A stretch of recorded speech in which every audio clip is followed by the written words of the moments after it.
And welcome everybody to this week's exciting episode. Good day, Sheila. I see you got a bogan working on your dick, or is he a bludger? Get your budgie smugglers out, grab a cold one and an avo, and let's get to it. No hard yakka? Oh, I forgot the hard yakka. Is he a bogan, is he a bludger, or is he a hard yakka? I think that's how you would say it. I don't know. I thought hard yakka was wine. No, that's a goon. Oh, goon. Yeah. Oh, okay. Oh, grab your goon and your avo and a cold one, and make sure you use hard yakka, which is hard work. Oh, yeah. Oh, hard work, is it? Hard yakka. Oh, fair enough. Or a bludger is someone lazy. Well, Toomsy, who's been on the podcast before now, in the food episode, he went to Australia when he was a younger man, should we say in his 20s, for a year or two, and he got employed to be the cook on a barbecue that his boss was throwing. Big Loads responsibility. Of people, big responsibilities, particularly in Australia. Yep. First guy comes up to the barbecue, goes, "Can I have a snag and a rizzo?" And Toomsy's just there like, what? And he goes, "You a pom?" He's like, "Yeah." And he goes, "Sausage and a burger." Yeah, it makes sense. I do love the fact that Australians have nicknames for little things. They got slang for everything, don't they? The thing is, we could have done the intro where it was the usual rubbish, but I don't think Australians actually say "put a shrimp on the barbie." No, they don't. That's an American term. They don't. I think Americans call prawns shrimp, but I'm pretty sure Australians call them prawns.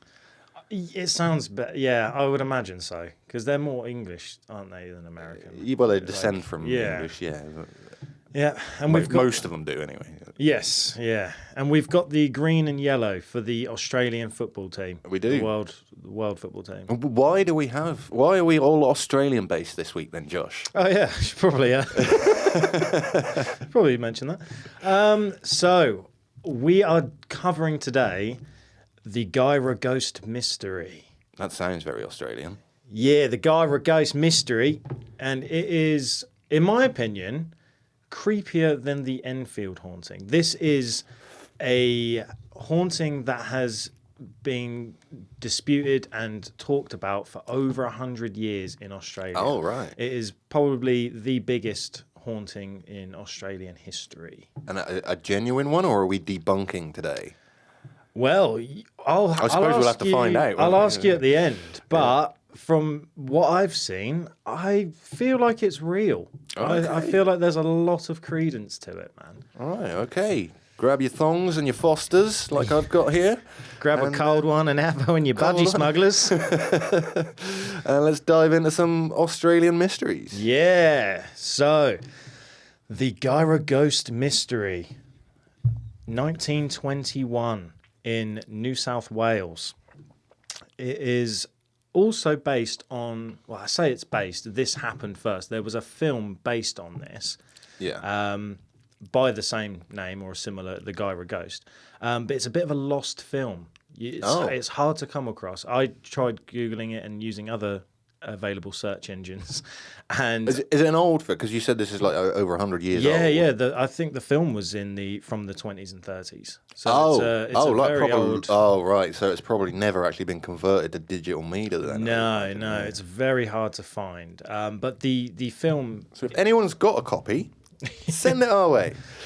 Directed by John Cosgrove, and it is basically the actual story. The story. You know, there's not much that they've changed. Would that be like a silent movie, perhaps, I would imagine? Could be. Yeah, because with the research of this as well, there's no actual video footage of the ghost. Well, there wouldn't be, would no. there? But there is black and white photos of certain things and activities and the people involved. There's a lot of pictures of the family. Okay. And the one we're going to focus on the most is the 12-year-old girl called Minnie. So Minnie, yeah, okay. Minnie Mouse. So I wasn't going to go there. Oh yeah, I mentioned Disney again, didn't I? Well, I'm going to take you to the 8th of April, 1921. The Bowen family. This all started when they were all woken up with loud noises, bangs, rocks being thrown on the roof, knocking walls. The house was shaking. Not all at once. These were. I was going to say that's a hell of a start. Yeah. Didn't build up at all, did it? But these were just some of the things that were happening. But it started off with all the usual things that happen. Inside the walls, there was noises, thumps. Possums. Yeah, could be. Well, in Australia, it could be anything. Could be, yeah. Bloody anaconda. Let's face it, Australia, almost everything wants to kill you. Yeah, they've been dealt a rough hand. They have. They don't have the easiest time. If the sharks and crocodiles don't get you when you want to... Because it's so hot over there, you just want to go in the water, and that's dangerous. So you come out of the water, and the snakes and the spiders want to kill you. Yeah. And if they don't have a go, kangaroos are quite happy for a boxing match as well. Yeah, yeah. Funny story, when I was in Australia, because side quest, when I went over to Australia for a month with my mother.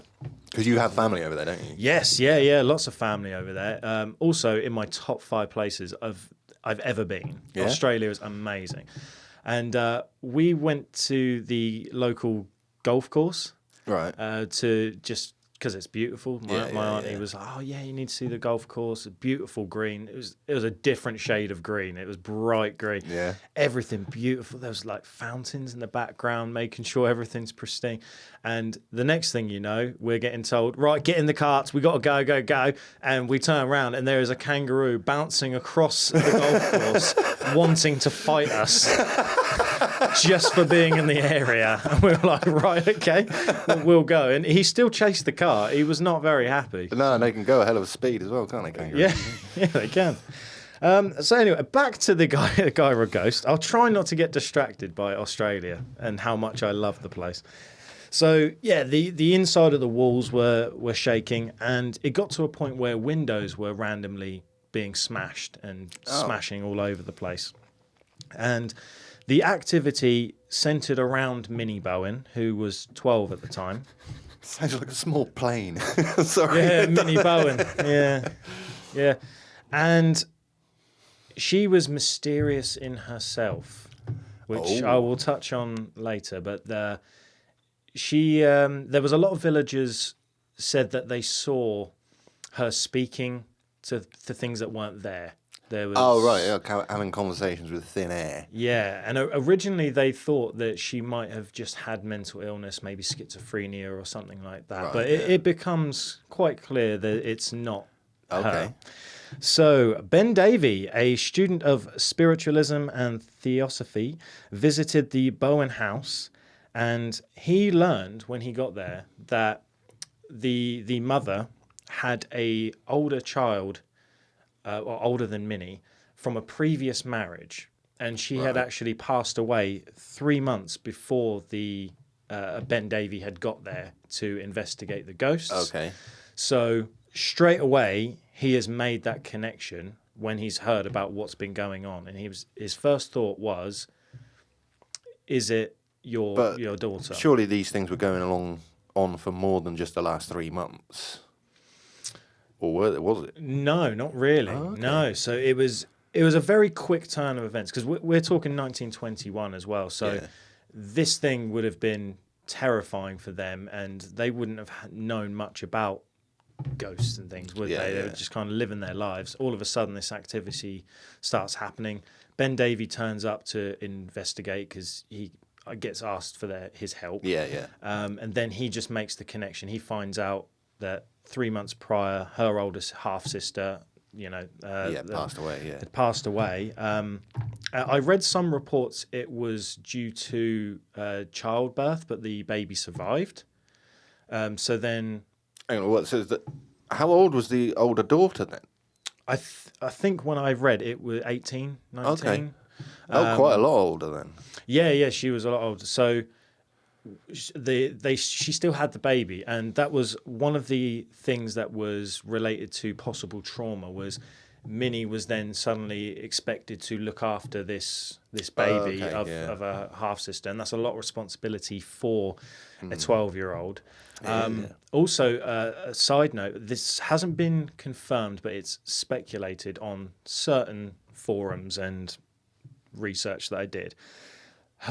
Minnie's stepfather, who was obviously sorry, let me start that again. Minnie's father. Yeah. So it would have been her half-sister's stepfather. Yeah. They were a very similar age. Okay. So it's kind of speculated that maybe the baby was his. So a little incest, but not really. Okay. Right? Well, yeah. So that could have had some sort of trauma effect on Minnie as well. Definitely, yeah. But that's just speculation. We can't say that for certain. Yes. So Ben told news and media outlets, I don't know what media outlets there were in 1921, but, over in Australia at all. That he was going to try and communicate with Minnie's half-sister, who was called May.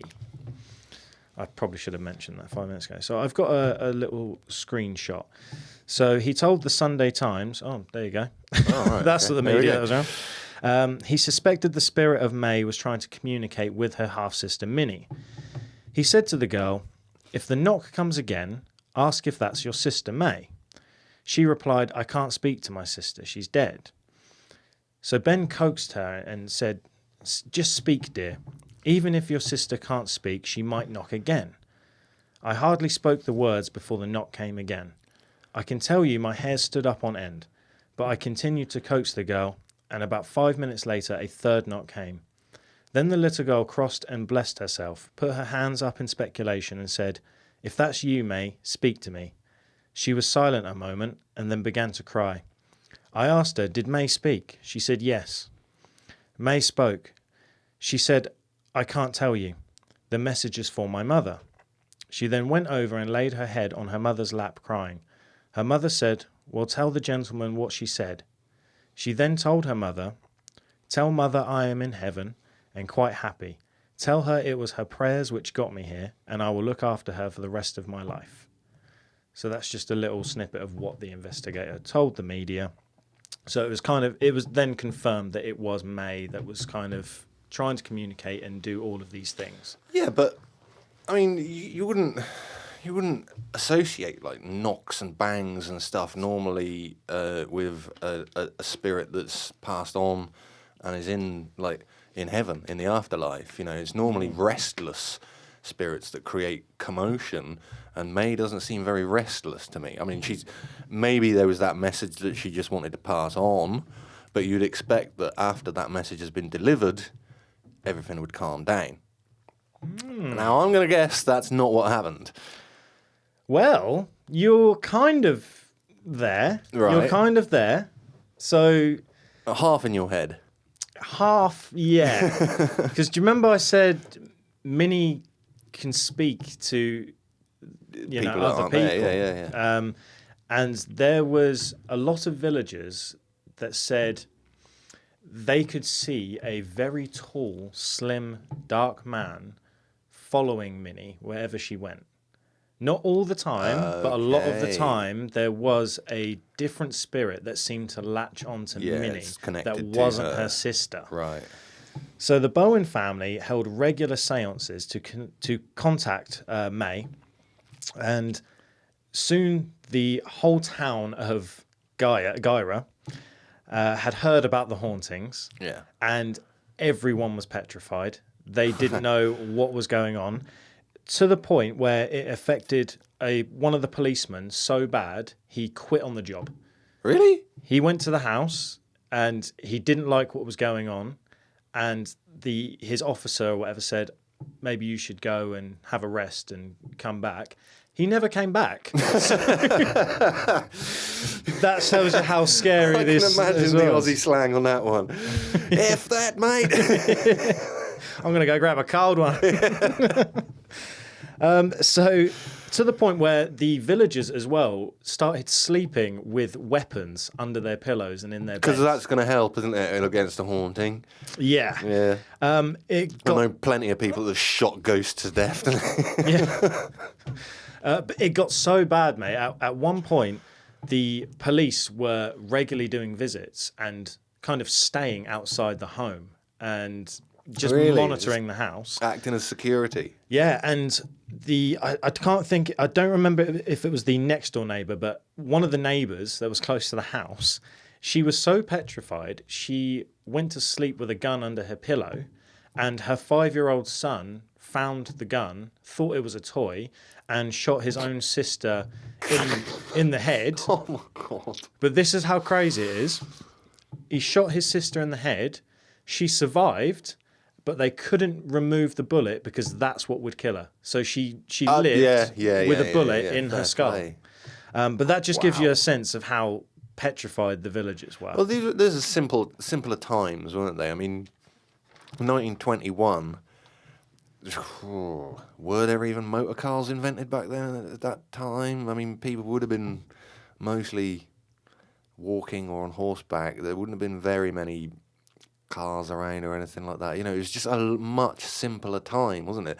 We didn't have internet or anything. People had lack of information. So anything scary like this, paranormal, would have gripped that entire community. I'm guessing... I don't actually know. I think you're right, because I can't get my timeline right. But shout out to Peaky Blinders, because I watched that, and there was a lot of horseback riding in that. I think that was set around 1918, 1919. Early 1900s. But later on, I know they did have cars, but I don't know if that was... There were cars around, definitely. Probably even in the 1910s, but they were very awkward, cumbersome things. In the 20s, they started. I think maybe 1930s that Ford started producing the Model T, which was like the first standardized car, wasn't it? Yeah. Right. Okay, I'm with you. I mean, that doesn't matter. We're not talking about cars. I was just trying to demonstrate how much of a different time we're talking about. Yeah. You know, literally 100 years. When you're saying they're sending police around every night, it's not like they're sitting in a squad car out the front. Yeah. No. They'll be on foot. Mm-hmm. So I'm going to have a whistle to let people know that... Oh, they would, wouldn't they? Yeah. Probably got big old batons. And all that sort of thing. So on the 18th of April, Harry J. Moores arrived in Guyra. He was very well known in Australia for the supernatural. So he was the Harry Price of Australia, was he? Who then? Pebble Flicker. Oh, he keeps coming up, doesn't he? He does. Talk about hauntings, mate. I'm going to keep bringing him up. Yeah. And after 3 days in the Bowen house, he was convinced it was a poltergeist that was responsible for the hauntings and not May, the sister. Oh, okay. So this went on for several months. It got to one point where the villagers, as well as the policemen, were surrounding the house and praying because they just wanted this evil spirit to leave, to go. And it got to a point as well where other parts of Australia were criticising this village for being like crazy, for being like, oh, it's a load of rubbish. And the investigators and the police had to come out and release statements to say, like, stop criticising these people. There is definitely something happening, and we're trying to get to the bottom of it. We're doing an en masse exorcism. Yeah, and the villagers, we just want to get to the bottom of it. We want this to stop. Like, we don't know what's going on. So there was one night in particular, the Bowen family went out for a lovely evening walk. They returned from the fields to find heavy shutters and battens nailed over their windows. Nice neighbours. Yeah. And things had been destroyed around the house and then put into neat little piles on their veranda. What, their property? The stuff on their property had actually been broken and destroyed? Yeah. So like wooden beams and stuff, and like their hedges, trees, just things that were around the house, the outside, that people couldn't access the inside of the house. But there was just stuff in nice, neat little piles. And was that all the neighbourhood going, get out of here? That's the thing. All the villagers say that it wasn't them. No one has ever come forward to say it was them. And because the policeman because the policeman did regular checks. I got that one, Mum. It's not me that's going to pick you up on these things. It's my mum. She listens. She's like, you always say done. So it should be did. Yeah. So because the policeman did regular checks, it's said that there wasn't much time for I mean, it would have to be like a group of people very quickly. To get in there and destroy it and put that all. So again, they put that down to being supernatural as well. Fair enough. So large stones being thrown against the house while the policemen and the villagers, I say policemen, police women as well. Yeah. Would they have been in 1921? Good point. I don't know. I keep Probably forgetting. not. Oh, we'll go with the research. Policemen. So the policemen and the villagers were creating like a circle around the house, and stones were being thrown and hitting the house, but not by any of the villagers. No, and to the point where the policemen were going out further and doing searches because they were thinking at this point, could it be some kids and fellow students of like Mini, other 12-year-olds, 13-year-olds with like the old stick catapults, things like that, and they're just sitting on a hill.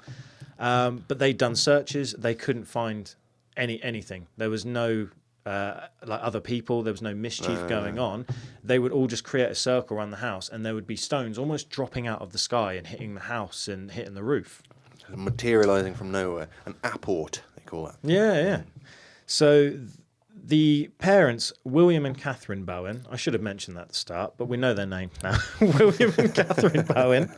Bill Bowen. Bill Bowen. They had enough of this, and they were thinking the house is haunted. Because at this point, they don't know that it's Minnie is experiencing, or the energy is with Minnie. They're obviously still, it's only been a couple of months. Minnie seems to be the portal, doesn't she? Yes, yeah, but because of the reports of her talking to herself, at this point, they're still kind of thinking maybe, mental illness, schizophrenic. They're not really putting two and two together. They think that where they live and their other daughter, May, haunted house. So they send Minnie off to her nan's house to live for a while. And I'm guessing everything kicks off there as well. Well, my friend, within a day, the walls were shaking, just like the other house. Yeah. The thumps, the noises, and the ornaments. There was ornaments that were nailed to the wall, so you had picture frames. And they had heavy crosses made out of heavy metals because they were religious, obviously. Yeah. And these metal crosses sat almost like as if you've got a fireplace. There's like that little shelf over it. Yeah. So a mantelpiece, if you will. And they had all this heavy ornaments. These things were falling to the floor, and some of them were breaking. Right. Like denting, breaking, bits were falling off. And they were just falling. Walls were shaking. To the point where there was a local villager who was £250. He was, I don't believe any of this rubbish, mate. £250 in weight? Yeah. All right. Yeah. He ran full pelt into the wall next to where all the ornaments were. And they didn't move. Yeah. And he wanted to do that to prove a point. And even then, he was like, okay, my job is done. I think this is haunted. So if a £250 man ran into the wall next to the mantelpiece with these heavy ornaments and they barely wobbled, that just shows you the force that's going into shaking this house. Yeah, definitely. Now, I wonder what do most Australian houses, what are they built out of? Because here in England, obviously, we build mostly from bricks because it's a cold country, it's very humid, and we have to protect against the rain. I know out in the States, a lot of their housing is built from wood, isn't it? Yeah. I think it's similar to... Is that the same in Australia? I think it's similar to America with wood. Because I only assume... Because of the heat and the humidity and how stuff. hot it is. I would assume. So, a wall that was not made of bricks, that was like a timber framed wall, would wobble quite a bit. And a £250 man running into it is going to make that wall shake quite a bit. Yeah, and it did nothing. It barely wobbled. But then fireplaces are normally made out of stone or brick, even in hot countries. If you have a fireplace or a mantelpiece, that would be a solid part of the structure. Yes. So, but again, I mean, this just goes to prove, doesn't it, that it's not from natural occurrences. So at this point, the cable went mental there, didn't it? Oh no, the studio's haunted. So at this point, they then put two and two together and think, maybe Minnie's the one that is a haunted person, not the place. So they then took Minnie back to the parents' house, and the nan's house, funnily enough, stopped being haunted. There's a surprise. And it continued at the parents' house. Yeah, so activity just jumped to wherever Minnie was. Yes. Now, they're thinking, how do we get rid of our daughter? Yeah. Now, I'm just going to say I've obviously got the notes as to maybe why it happened and things. But as for the actual story, the house continued to be haunted while Minnie was there. And then, obviously, as time goes on, Minnie gets old enough, she moves out. I was going to ask, was there an age where things stopped happening to Minnie, or does it just carry on all the way through? It faded out over generally the it next does, couple years. doesn't it? Because when particularly teenagers or younger teenagers have these experiences where the ghost is sort of latched onto them rather than the property, it usually, once they start entering like young adulthood, 18, 19, 20 years old, everything sort of calms down and just goes back to normal, doesn't it? Is that what happened here? Yeah, pretty much, buddy. Yeah, it just faded out over time. Yeah, I think it was like within a couple years it completely stopped. Okay. But over the months, so when she got over the age of like 13, 14, that's when it really started to dwindle down. So as the months went on, it just became like loud noises, and then eventually it just kind of stopped. And Minnie obviously left the house, and she actually lived all the way up until like the 1980s. And then she actually... Well, she was 12 in 1921. Mm-hmm. So, I mean, she reached a good ripe old age, like she was in her 70s. And then, unfortunately, she was hit in an automobile accident and was decapitated. Ooh. What a way to go. Yeah. Yeah, so that is the actual story. So I'm going to get into why this might have happened and reasons as to the hauntings. You've been doing your deep dives on this. I have, yeah. So I said about the tall, dark man following Minnie. Yep. Now, there was one night, an instance that happened where they were inside the house, the family, and they were sat in the living room, crisscross applesauce, cross-legged on the floor. Right. And there was people outside the house for a majority of the day and evening. Oh, just monitoring the place, like you said, where they surrounded it. Yep. Right. And the house began to shake, and the people inside thought that it was the people outside, and vice versa. The people outside thought it was the people inside. But the house was shaking, and the people inside were nowhere near the walls, and the people outside were nowhere near the outside. I would imagine that inside the house, I mean, how many people were in this family? Maybe, 3 or 4? There was the mother, father, Minnie, and then I think there was another couple of siblings. So there was 5. So 5. Plus the investigator. 5 people do well to shake a house from the inside. And obviously the kids are all like teenagers and young. So, I mean, really, you've got 3 adults. So, so they, at that point as well, they knew that this wasn't a hoax, was because they couldn't work out how this house was shaking, to the point where villagers thought that it was an earthquake, but it was just this one localized house. In that one area. And the on this particular night, after a while, the house stopped shaking. The crowd outside left. The police were like, yeah, okay, we'll see you tomorrow, whatever. They started settling down. The family went to bed. Now, in the morning, they couldn't open the door. They thought, this is strange, like the knob's turning or whatever, but we can't open the door. So when the policeman came back round to check in the morning, there were 2 huge railway sleepers resting against the door. Wow. And the local railway yard where these came from, they worked out that, they were taken from here, was 1.6 miles away. Okay. Do you want to know even something even creepier? Yeah. It is said that the tall man that was following Minnie, I'm getting chills. I'm getting chills here. Who was 6'6", allegedly worked and died on the railways. Railway. And these sleepers were there. How are you going to carry 2 huge sleepers and block the door. Minnie's not going to be able to do that as a 12-year-old girl, is she? Not from inside the house, no. So that's another little supernatural thing. Wow. But now it is... That is crazy. It's creepy, isn't it? Yeah. Now, it is said... Who was it that saw this tall man? And a lot of the villagers managed to like identify him. So a lot of the villagers were.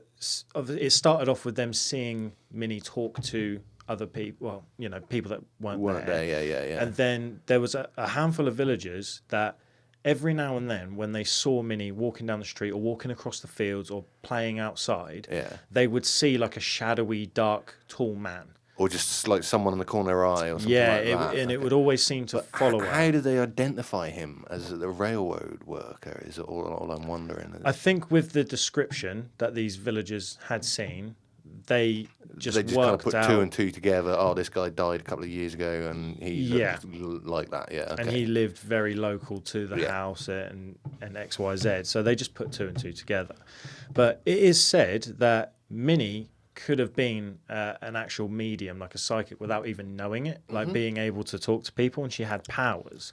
So on some reports, people have said that they could see her move objects without touching them. Again, I don't know if it's true or not. Well, I'm just repeating what I've read. If she's got these mediumship powers, it's not Minnie that's moving stuff, is it? No, but for story's sake, she could have been using the Force. I don't know. No, she could have been saying, "Excuse me, Mr. Ghosty, do you mind picking up that teapot over there and moving it into the sink or whatever?" I don't know. Through her mind. Yeah, through her mind. Who knows? It is said that Minnie never smiled when talking to anyone, even her own family. It was a very blank expression. Some would say that when you were talking to Minnie, she wasn't looking at you. She was looking through you into your soul. Ooh. And when this happened, people physically saw her eyes turn black. Like solid black. Like the whites of her eyes turned black. Even the whites as well? Not just like the pupils and iris, like the whole thing. You remember I said there's black and white photos that you can find? There is one. Oh, is that going to be creepy as hell? It is creepy. So it's almost like she's in a trance when she's like someone's talking to her and she's just looking through them and her eyes turn black. But the whole eye? Yeah. I've seen the picture. Yeah. It's a black and white old picture. And her face, she actually looks creepy. I know it's hard to You're going to have to send this to me so I can put it on the video version. Because sometimes you tell me about these things and I go looking through Google and I spend ages searching for it. And I'm like, I can't find it. It's going to have to stay off. No, I'll send it to you. But it's hard. It's horrible to say that a 12-year-old girl looked creepy, but I think this is the exception. And also, if there was any movement in the room, her eyes would never miss it. So this is what people have said is, you'd be talking to her and like a bit of dust would fall or whatever, a cobweb, and she'd instantly see it. Like she didn't miss any movement. Fair play. So Colin Newsom, a historian, when he heard about the investigations, he wanted to see if it was this tall man, if it was a different ghost, if it was May possibly.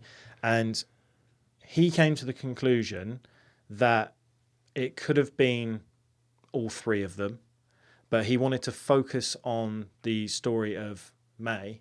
And his research, allegedly, remember I said about childbirth? Yeah. It could have been a botched abortion, which is why she ended up passing on. So that was just another little side note to the story. But the child survived? The child survived, which is why it would be a botched, abortion. If you know. It would be very botched, because to abort, you have to do that, quite early on in the gestation period. So... But that goes back to what you were saying about spirits not necessarily being evil and stuff. Is maybe, do you know what I mean? If we were talking 1921, not married, do you know what I mean? And in fair, I mean, the child survived in this case, but we have heard of, I've heard of cases where it's actually been like an aborted or a stillborn baby that's haunted a family. And they still have all these weird, wonderful powers to be able to move things and lift things and make knocks and bangs and stuff. And it's a ghost of a literal baby, something that wouldn't be able to do that in real life. Yeah. So that was... So the energies that are come into play there. Mm-hmm. And that was his theory, is he thought that was a possibility. Yeah, maybe it was this aspect of May and the... Yeah, fair enough. Yeah.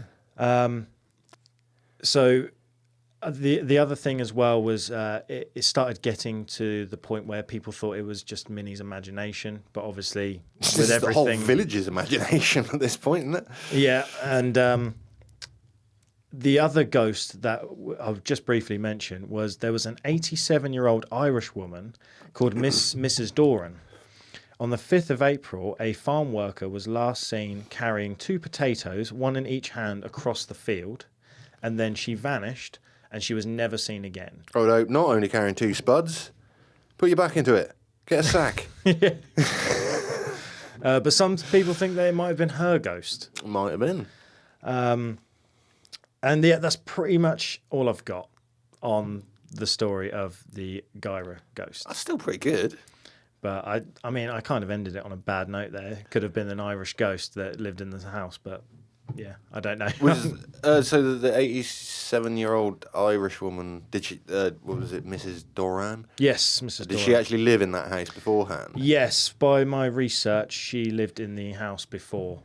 If you know what I mean. So she lived there, and then she completely disappeared. Last time she was seen, she was carrying a potato in each hand. Potatoes, and I looked at I thought it was a joke because obviously Irish people and potatoes and stuff. But no, that is part of the story. Like generally, people think that it could be her ghost, and it was haunting. Fair enough. I would speculate that it's an amalgamation of all of these ghosts.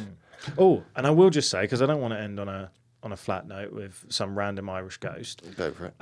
When Minnie was older and they asked her about her experiences and things, she didn't obviously remember much from having these powers and whatnot. Mm-hmm. But when she was taking herself back to those times, she confessed that she threw 3 stones on the roof when it first started happening, because she was trying to scare the spirits away. Okay. So some people discredit this by saying, well, she admitted it was her throwing the stones.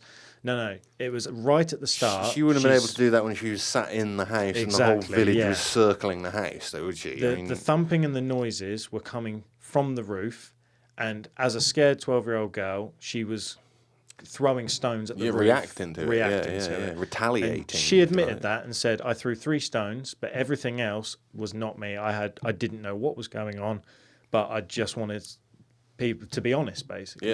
Because of that one little detail, some people discredit it. Again, that's the same with the Enfield, where when you covered the Enfield hauntings, and you said that the girl in that said, well, I might have elaborated on just like this one little bit of an aspect, and everybody's gone, right, hoax. Yeah, fake. Yeah. So that is the story of the Guyra ghost and Mini Bowen.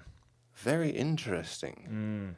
Very, very interesting. It's a shame that it was so long ago and we've got so little actual evidence. Yeah. You just waving your research book around just as, obviously. Available online. It is available, yes. The Paranormality UK research book. Get one for yourself, £6.86. Yes. It's so long ago. But the aspect of it is I found it creepier than Enfield. I don't know why, I find that quite creepy. I mean, we've covered a few hauntings. That one was a pretty good one. Yeah, Australia's oldest haunting. And still to this day, 100 years later, people are still debating what happened, whether it was real or not. Well, yeah, you would do. And they don't have an answer for it. And it's believed that it is true. Like a lot of Australians and folklore and stuff, they do believe in it. They think it's a real haunting. Just like a lot of people believe with Enfield. So what are you saying for the scale then? On the scale, I like it. I actually... I don't like to sort of downrate ghost stories unless you can really 100% fully debunk it, like we did mostly with Bawley Rectory and that, but this one, I'm going to give it 9.1. Oh, that's very high. Yeah. I like it. Because I think it's very, very plausible. Yeah. And because I rated Enfield, I said I believed in that one. You were still on the fence about it. I'm more interested to hear your Paranormality scale rating on this one. But yeah, it's up there for me.